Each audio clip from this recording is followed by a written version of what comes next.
Bonjour à tous, aujourd'hui on vous présente le condensé du dernier live fait avec Mathieu Cheminet en direct de Montréal. On y a parlé des chaînes avec soudure, des inserts bois et argent, argent et bois, et de la fonte directe en moule gravé. C'est parti.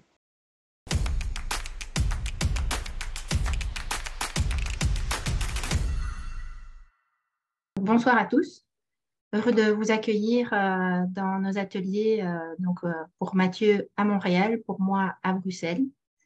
Ce soir, on va faire une petite présentation de Mathieu pour ceux qui ne le connaissent pas. Et puis, on va faire une présentation des 3 nouveaux cours qui sont prévus en janvier, février, mars. Donc, il y aura le premier cours chaîne avec soudure. Ensuite, insert bois-argent, argent-bois. Et ensuite, on aura la fonte, mais une fonte un peu particulière, pas la fonte en lingotière, mais plutôt la fonte direct en moule, on va dire la famille des moules gravés, si on doit leur donner un nom un peu générique.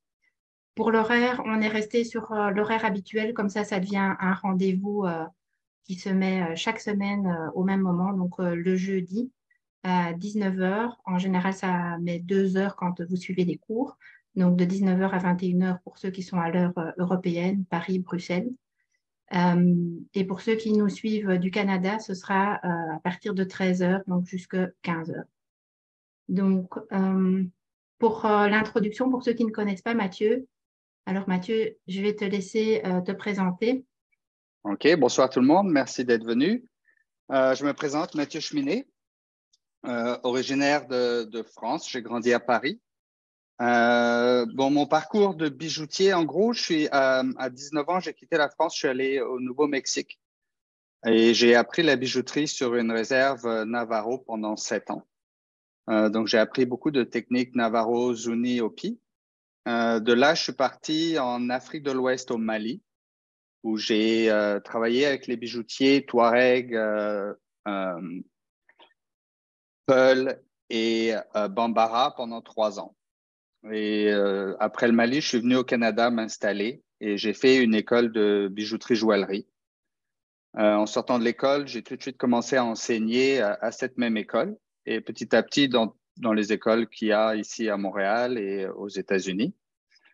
Mais entre-temps, chaque année, je voyage 2-3 fois par an en Afrique de l'Ouest principalement pour faire des recherches et aussi pour une organisation que j'ai créée avec un bijoutier américain qui s'appelle Tim McRae. On a créé le Toolbox Initiative, donc la boîte à outils.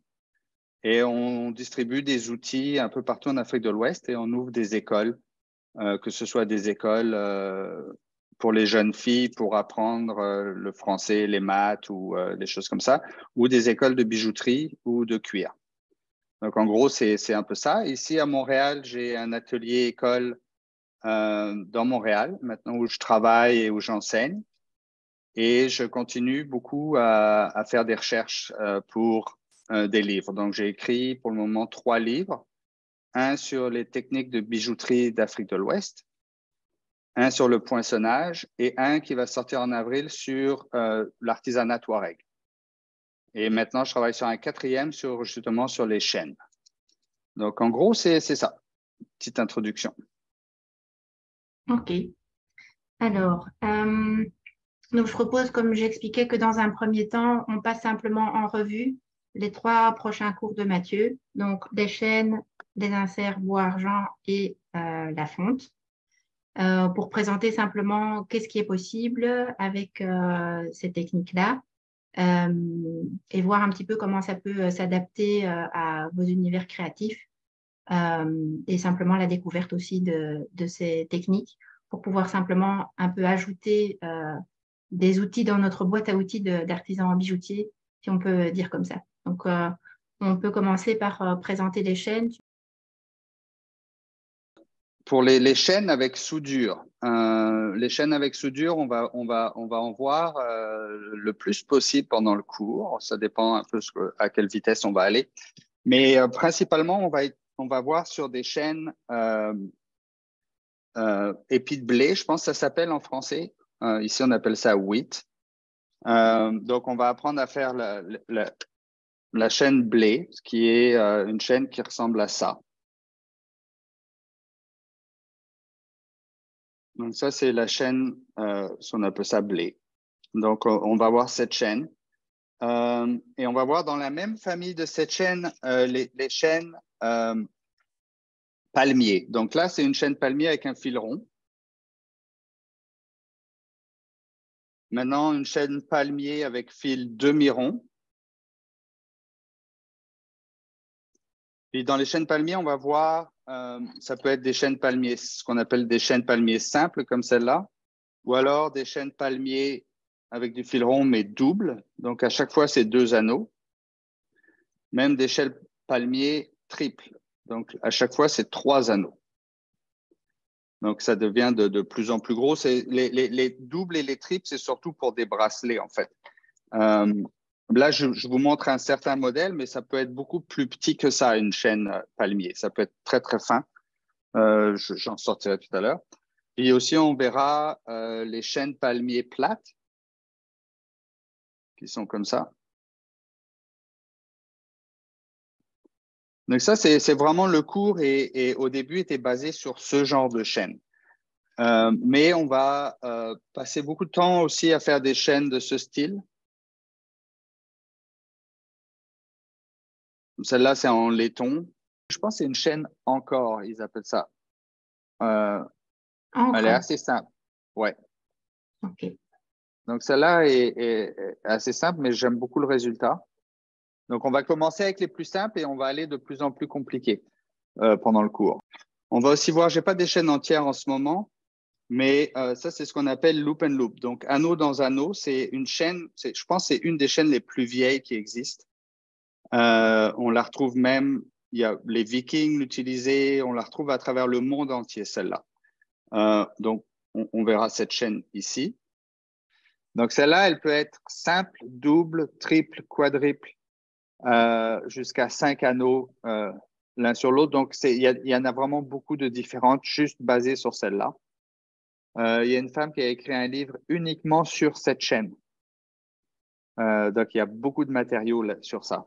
Mais elle est très, très bien, puis elle est très facile à faire. Celle-là, on peut la faire, il y a 2 façons, ou avec des anneaux en argent pur qui sont fusionnés, ou en sterling soudé.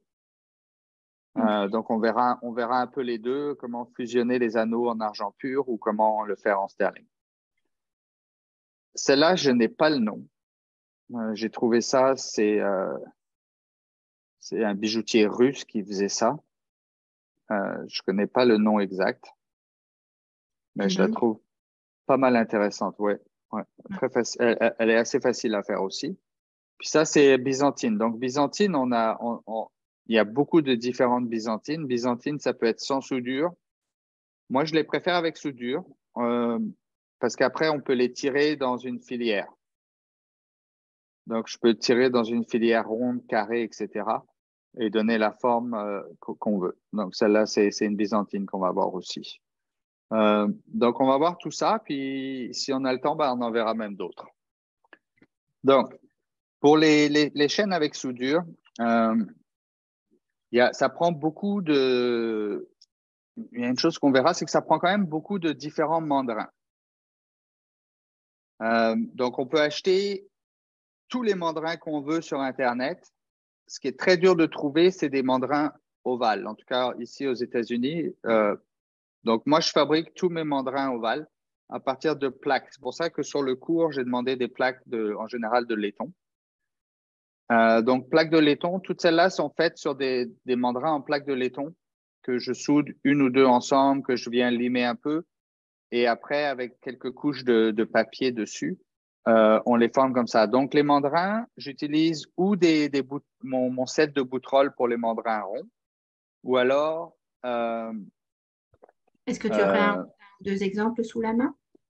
Oui, j'ai oublié de les sortir. Je vais les chercher dans ma petite boîte.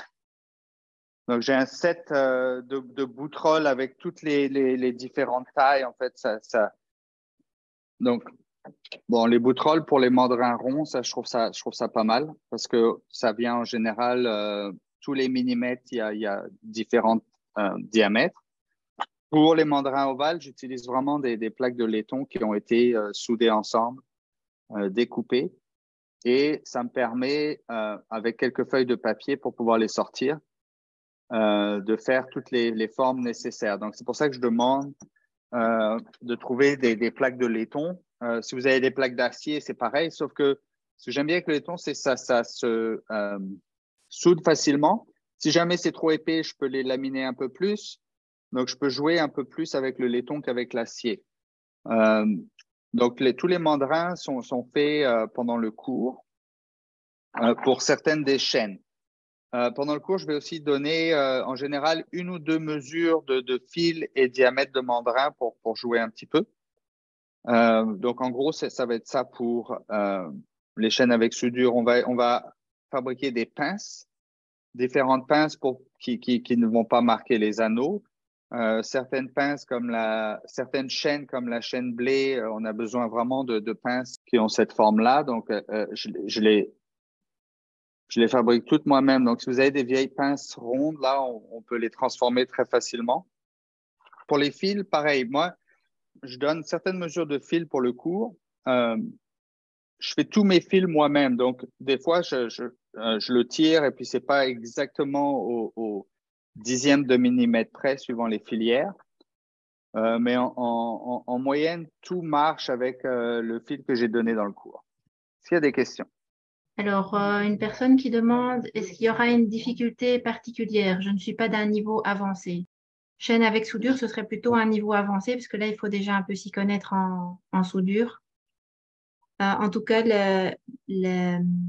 l'approche ici sur le fait de devoir souder est un petit peu plus complexe que le cours qu'on a fait avec des chaînes sans soudure. Mais ça donne de très beaux résultats. Donc, le fait de s'accrocher, ça en vaut vraiment la peine.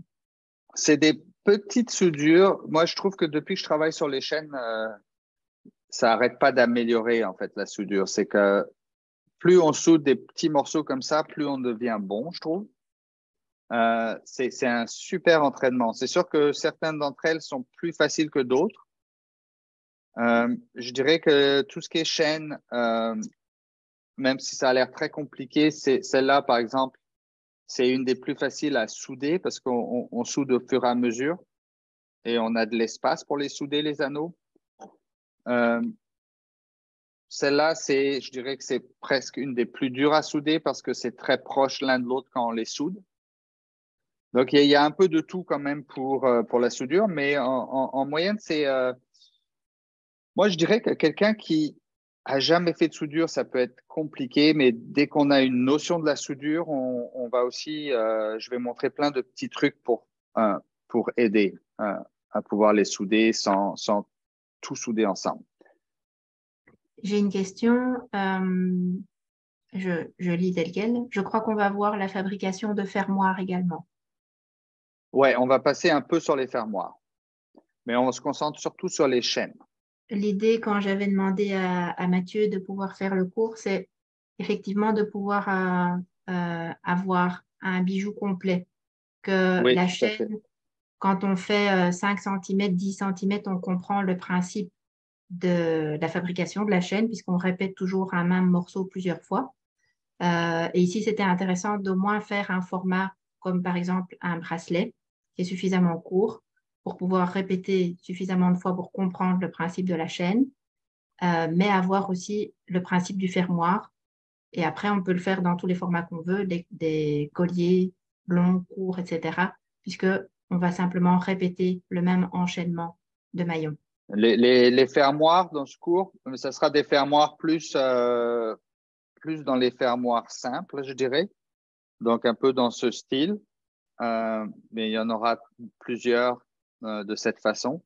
Okay. Mais on verra plusieurs fermoirs qui marchent très, très bien avec ce genre de chaîne. Donc, on a plus ou moins combien de chaînes qu'on va pouvoir voir? On se rapproche d'une dizaine de chaînes. Donc, ça, c'est un cours. C'est une des techniques, en fait, avec lesquelles j'ai commencé à travailler quand j'étais au Mali.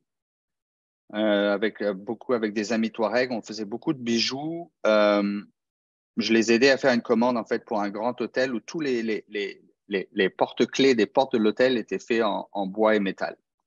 Donc, c'est là où j'ai vraiment travaillé cette technique. C'est une technique que j'aime beaucoup.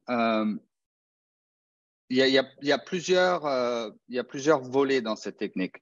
Il y a une volée où on travaille directement le bois, souvent un bois dur comme l'ébène, et on va faire des couches de bois et d'argent. Donc là, j'ai un exemple, en fait, c'est un coupe-papier fait par un ami.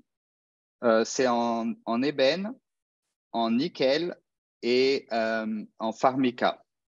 Donc, je vais juste montrer le manche du coupe-papier. Donc, ça, c'est vraiment l'idée, c'est de pouvoir faire des couches de différents bois ensemble.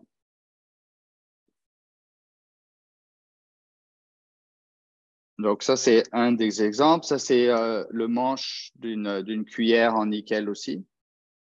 Donc, où on vient ajouter des couches.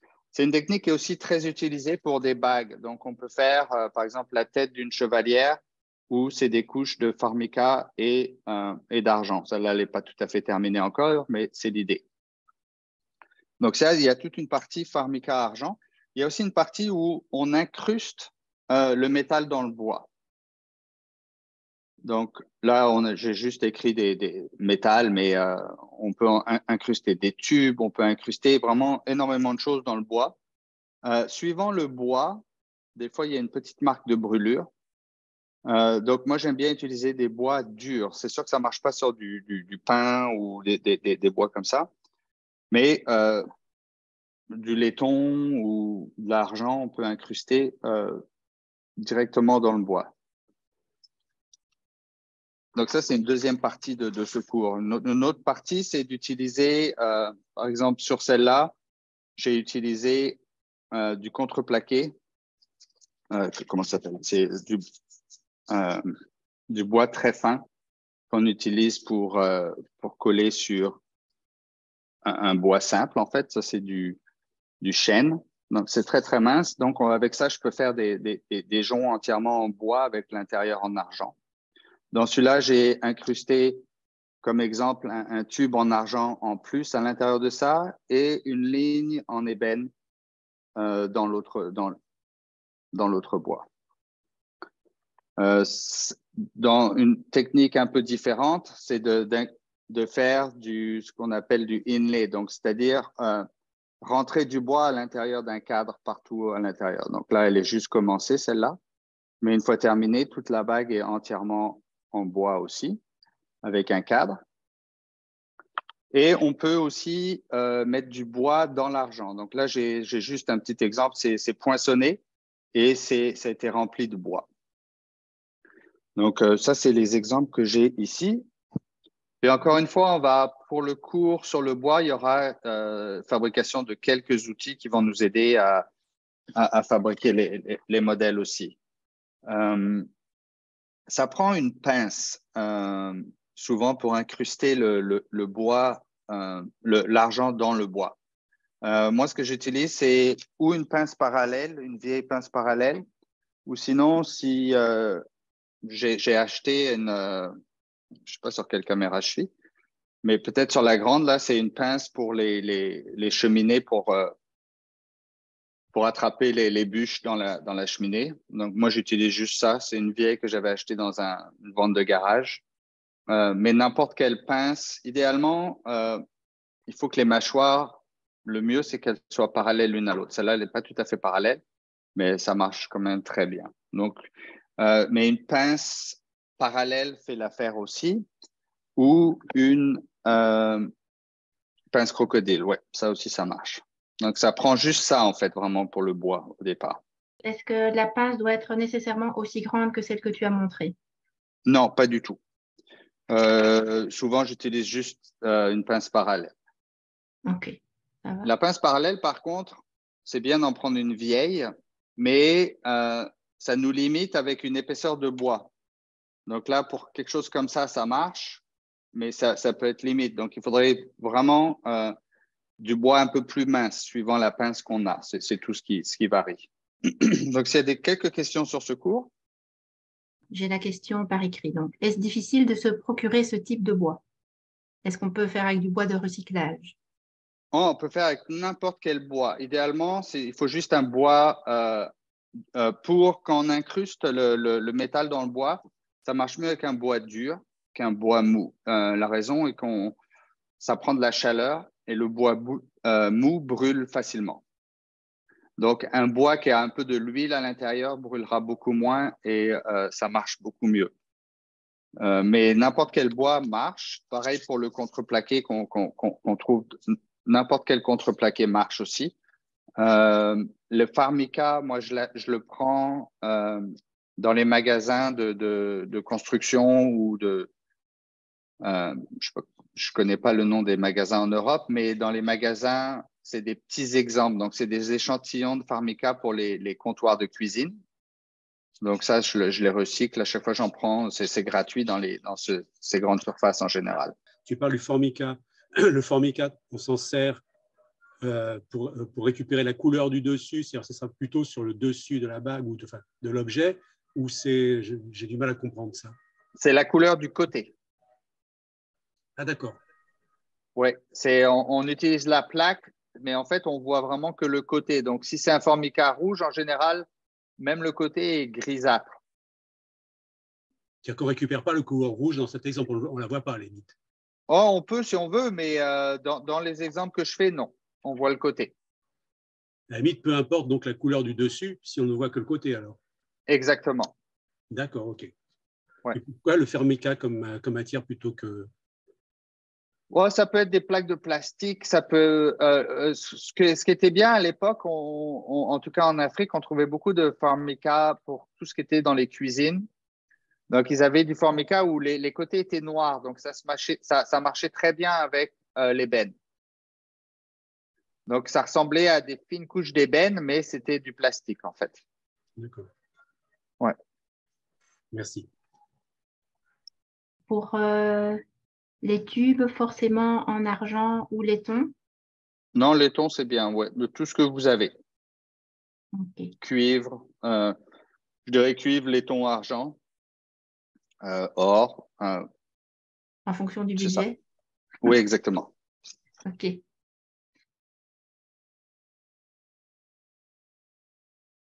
Donc, Voilà. le cours de la fonte, on va voir plusieurs techniques en fait.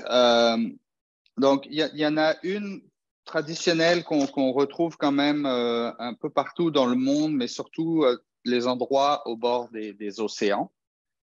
C'est la coulée dans l'os de sèche. Donc, la coulée dans l'os de sèche, c'est les os de sèche, ça vient des sèches. On l'utilise beaucoup c'est beaucoup vendu dans les magasins pour les oiseaux. Ils font leur bec dessus. L'os de sèche, c'est magique pour faire des coulées. Ça aussi, ça offre une belle texture, la texture de l'os. Mais l'os de sèche, il vient en fait, il y a deux côtés. Il y a un côté très dur, ici, et un côté très mou de ce côté, dans lequel on peut vraiment ou pousser un modèle pour le reproduire. Donc, dans celui-là, j'avais poussé ce petit modèle ici. Et c'est toujours, bien sûr, c'est toujours deux côtés. Donc, on le ferme et on coule. Ou alors, on peut venir sculpter une forme et avoir, je ne sais pas si on peut voir sur la caméra, je vais essayer de rapprocher un peu, avoir vraiment la texture de l'os sur notre coulée. Donc, ça, l'os de sèche, ça marche vraiment bien. Donc, celui-là, c'était le résultat. Et puis, si on regarde de près, Si tu mets ta main derrière, à mon avis. On peut voir sur ici la texture. Je ne sais pas si on arrive de bien le voir. Sinon, j'irai sur la cheville après vous le montrer. Okay. Donc, il y a toute on verrait l'os de sèche. Donc, ça, c'est une des techniques. On va voir aussi la coulée dans le sable. Une technique utilisée depuis des milliers et milliers d'années. En fait, moi, ce que j'utilise, ça s'appelle du Delft sand. C'est un peu rouge. C'est un sable qui a été mélangé avec des huiles, en fait. Et quand on le presse fort, ben, il garde ils restent durs ensemble. Donc, on peut faire des mélanges nous-mêmes, mais je préfère vraiment celui qu'on achète dans le commerce. Il marche très, très bien. Le sable, je m'en sers pour différentes façons. On peut couler des lingots dedans, mais on peut aussi, pendant la pandémie, quand tout était fermé, ce que je faisais, c'est que je faisais certains modèles en cire, par exemple des sertis en cire pour des pierres, donc, ou des bagues que je faisais directement dans la cire. Et à partir de là, je venais les couler dans le sable. C'est-à-dire que je venais prendre mon empreinte dans le sable et je coule directement le métal. Donc, je garde la cire. La cire ne se perd pas dans ces cas-là. Mais de passer directement de la cire au métal dans le sable. Ça, c'est une des façons de l'utiliser. L'autre façon, j'utilise aussi des fois, par exemple ici, j'avais fait un modèle en bois. Donc, j'ai sculpté un morceau de bois pour pouvoir créer des outils, en fait. Une fois dans le sable, je les ai coulés en laiton. Et ça me permet d'avoir un outil qui, quand je le tape dans le métal, me donne la forme sur un morceau d'argent. Donc, je peux aussi fabriquer des outils directement dans le sable. Si je veux reproduire, je ne sais pas, une chevalière, par exemple, comme ça, je veux refaire la même, je vais aller la couler dans le sable. Ça prend vraiment 2-3 minutes. Une cuillère, pareil, c'est assez facile. Dans le sable, il y a des techniques de le faire en 2D ou en 3D. Si j'utilise du 3D, c'est un peu plus compliqué. Il faut qu'on se fasse des morceaux en bois ou en carbone pour pouvoir le couler. On verra, je ferai une petite introduction pour certaines coulées 3D. Donc ça, c'est pour le sable. Avec le sable, souvent, on peut acheter des moules. Donc, c'est des moules en 2 parties dans lesquelles on va couler notre bijou. Donc, j'ai différents moules. Si vous n'avez pas de moule et si vous ne voulez pas dépenser dans un moule, je montrerai aussi comment faire des petits moules en bois assez rapidement. On n'a pas besoin de s'acheter des gros moules en acier comme ça. Puis, encore une fois, à travers la coulée, on verra plusieurs fabrications de différents outils. Donc, pour les moules, on pourra en faire… ça, c'est un moule. J'avais une commande d'un gros morceau. Donc, je m'étais fait un cadre en bois en 2 parties pour pouvoir couler les gros morceaux dans le sable aussi. Si on ne travaille pas le bois, on peut acheter des petites boîtes pas chères en bois comme ça. J'avais juste enlevé le haut et le bas et ça marche très, très bien pour certaines coulées aussi. Donc, il y a beaucoup d'options. On n'a pas besoin d'acheter des moules tout faits. Donc, ça, c'est pour le sable. Une des autres techniques, c'est une pierre qui s'appelle de la tufa. C'est une pierre volcanique. C'est un peu comme de la pierre ponce, mais beaucoup plus fine. C'est sûr qu'elle est plus difficile à trouver. Moi, je l'achète sur une réserve Navarro au Nouveau-Mexique. Il y a différents endroits où on peut les commander. Si on n'en trouve pas, on peut aussi utiliser des plaques de plâtre de Paris. Donc, ce que je fais, c'est que je vais couler mon plâtre sur une plaque de verre. Comme ça, j'ai un côté très, très, très plat. Et ça marche très bien aussi. Donc, j'utilise le plâtre de Paris aussi bien pour faire une lingotière, pour couler des lingots, que des modèles pour faire des cuillères ou des… je pensais que je les avais sortis, je les sortirai après. Toutes les cuillères ont été… Je coule d'abord le morceau, juste la forme, et puis juste en le tapant après au marteau un petit peu, on peut former notre cuillère. Donc, le plâtre de Paris, on peut faire pas mal de choses dedans. Ça se grave facilement, on peut jouer avec. La tufa, ça se sculpte très, très bien. Ça, c'est une boucle de ceinture qui était faite par un de mes professeurs qui s'appelle Pépé Rochon au Nouveau-Mexique. Donc, ça a été vraiment sculpté. C'est un modèle Navarro. Une fois coulé, ça donne ça. Là, ça n'a pas été nettoyé du tout. Mais on peut vraiment donner des formes très, très intéressantes dans la tufa. On peut aussi, encore une fois, je l'utilise souvent pour faire des lingots. Puis ce qui est magique avec cette pierre, c'est que le lingot sort à chaque fois parfait. J'utilise ça pour faire des très gros lingots. Donc, de ce côté, j'ai vraiment une grosse plaque pour faire des bracelets. Ou sinon, différents demi-ronds ou des plats que j'utilise pour faire des bagues ou des bracelets. Ça se coule très, très bien. J'avais un cours sur des bracelets Navarro, puis on coulait directement le bracelet dans la tufa. Donc, c'est à peu près ça sur les différentes techniques de coulée que je vais présenter à ce cours. Est-ce qu'il y a des questions? Alors, il y avait une question sur quel type de sable.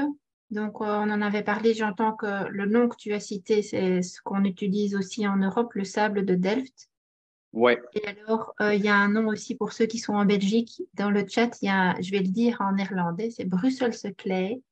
Donc, ça, c'est un nom qui est plus néerlandophone. Mais c'est, à Ouais. mon avis, le même principe.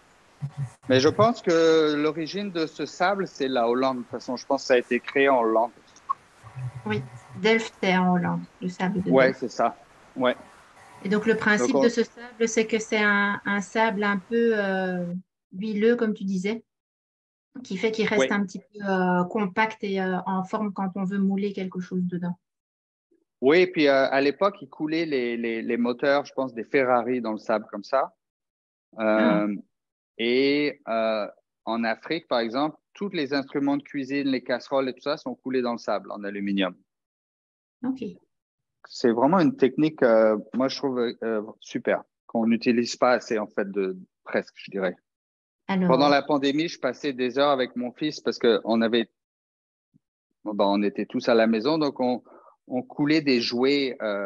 Il prenait, par exemple, un dinosaure, puis on prenait l'empreinte de la tête et on coulait en argent ou en étain dans le sable. Donc, il avait toute une collection de jouets en métal. J'essaye de les récupérer doucement, là, surtout en argent, mais oui, ça marche pas. il ne veut pas les rendre. Non. Annie qui demande, est-ce que ça fonctionne dans des canettes? Des canettes, oui, des canettes, à mon avis, c'est des canettes de boisson, Annie. Euh, du coup, les canettes en aluminium, ça, à mon avis, le point de fusion est trop bas, c'est un peu fragile, non?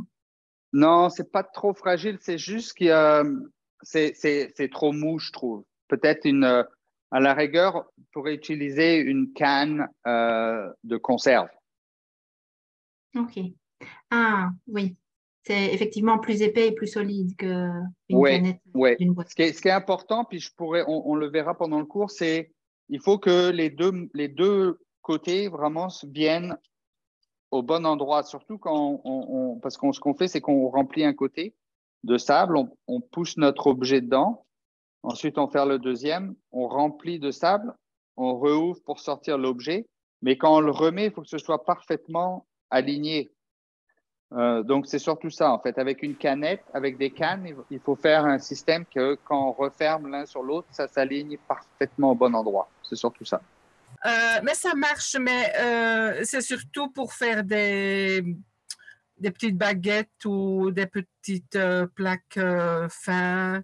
Il faut donc glisser un modèle dans la canette. Mais ça marche.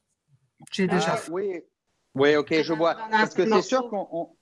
qu'avec une canette, on pourrait l'utiliser si on a juste une canette, si on veut faire un lingot dedans ou quelque chose comme ça, où on n'a pas besoin de refermer vraiment l'un sur l'autre, ça marche super, ça. On avait oublié aussi de parler de la fonte. Il y aura toute une partie sur préparation du creuset, les alliages, etc. Oui, c'est vrai. Au Pour début apprendre du à cours. faire les bons alliages, utiliser de la bonne manière les creusets et éventuellement recycler vos déchets Ouais. et pouvoir faire les bons choix d'alliage, effectivement.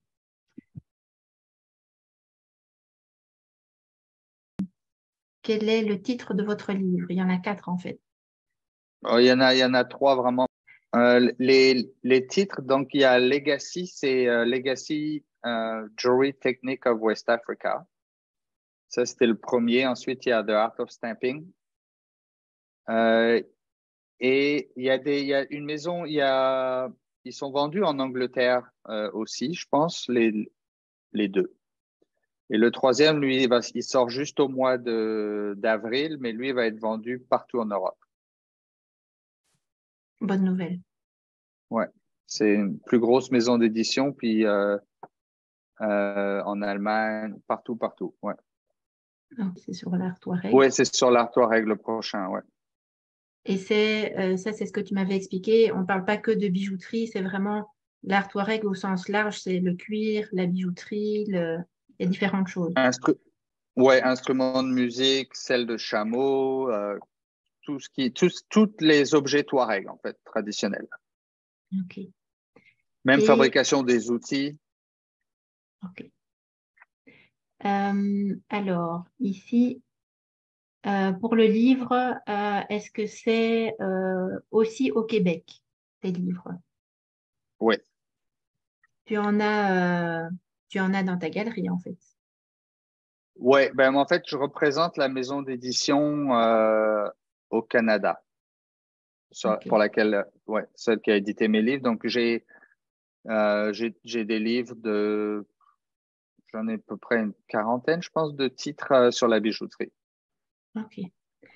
Et The Art of Stamping, parce que là, même moi, j'avais fait une recherche, il devient difficile à trouver, non? Il est déjà édité, on peut le retrouver en seconde main ou il est de nouveau édité?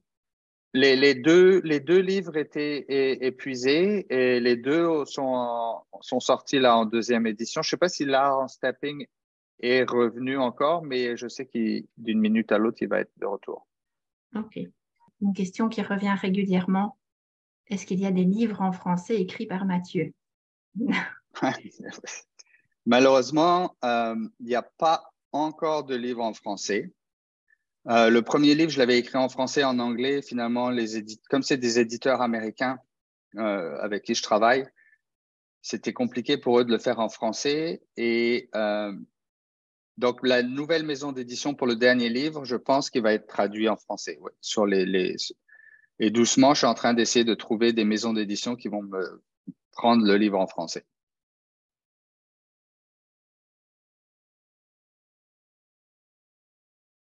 Donc, il y aura à chaque fois un live pour expliquer un minimum comment ça va se passer pour chaque cours. Donc, un live avant chaque cours qui va vous permettre de rentrer plus en profondeur dans qu'est-ce qui sera possible avec la technique et vraiment poser vos questions sur qu'est-ce que j'ai besoin comme outil, si je n'ai pas tel outil, est-ce que je peux utiliser autre chose, qu'est-ce qu'il y a comme alternative, est-ce que je dois avoir un certain niveau pour pouvoir suivre les cours, si je ne suis pas là pendant les cours, comment ça se passe pour suivre les cours après avec les enregistrements.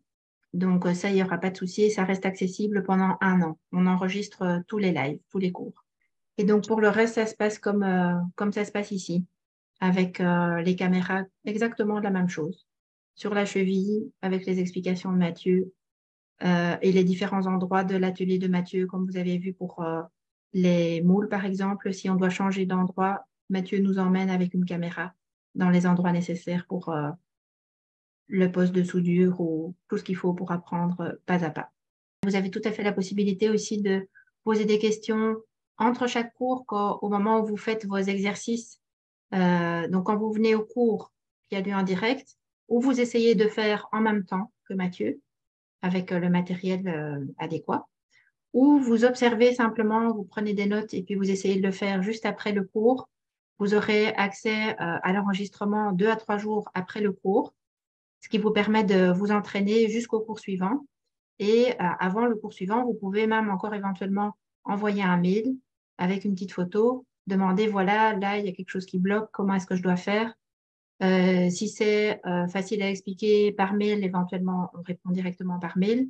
Parfois, Mathieu va plutôt prendre le temps de l'expliquer au cours d'après en vidéo, parce que parfois, c'est simplement plus évident et plus facile de le montrer vraiment en live, en direct, comment est-ce qu'il faut régler tel ou tel problème par rapport à vos fabrications de chaînes. La question aussi de certains élèves pour le budget. Donc, vous avez la possibilité, à partir de tous les cours qui sont à partir de 50 € sur la plateforme, vous avez la possibilité de les payer en 3 fois sans frais. Donc, quand vous allez sur le site web, quand vous allez faire l'inscription pour vos cours, vous choisissez simplement le système de paiement qui s'appelle Alma et va vous proposer d'office un plan de paiement en 3 fois avec la date du moment où vous le réservez et les deux mêmes dates, les 2 mois qui suivent.